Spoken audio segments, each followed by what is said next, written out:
First of all, there was a lot of displeasure that has been expressed to the Secretary about the failure of the state and the governor and the Secretary to cancel the red line. There wasn't a single elected official or myself as a business representative who has not expressed that dissatisfaction to them.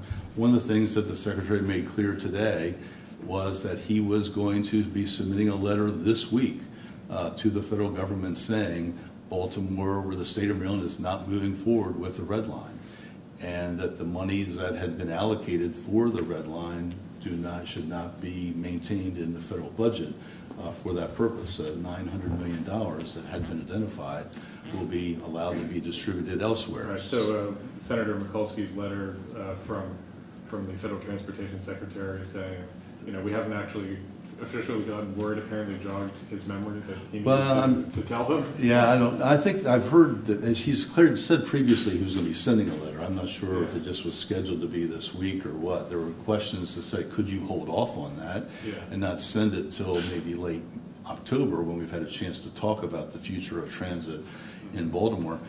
He indicated that the governor has decided the red line is not moving forward. That's not an option of reconsidering that decision, and that we were going to, the red line effectively was dead, and he was notifying them this week.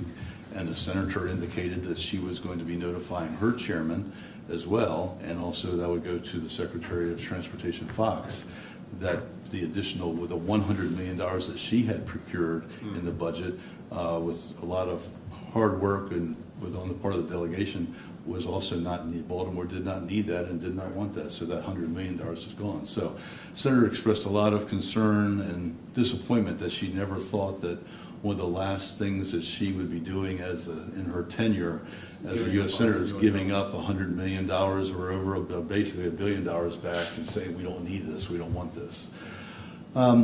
We pressed about what other ideas or projects or plans are available, and quite honestly, I think the only thing we got was that the Secretary feels that there is an opportunity to enhance and improve the bus transit in the Baltimore area, and that over in his mind, I don't think he convinced anybody in the room by a long shot, but in his mind that would be more effective than the construction of a red line. I don't subscribe to that position. I don't think anybody in the room subscribed to that position.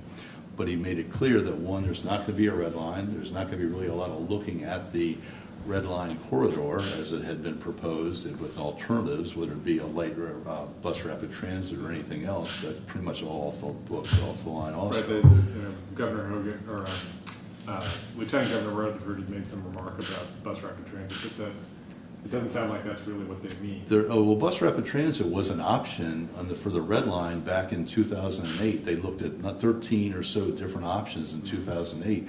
Bus rapid transit being one of them, light rail being one, tunneling, surface. All those were considered previously, but it does not appear that they're going to go. We even talked about the possibility of going back and looking at those options, some of which were less costly than the red line, and could we go back to any of those options and look at those again? And then the answer was no, the red line is gone.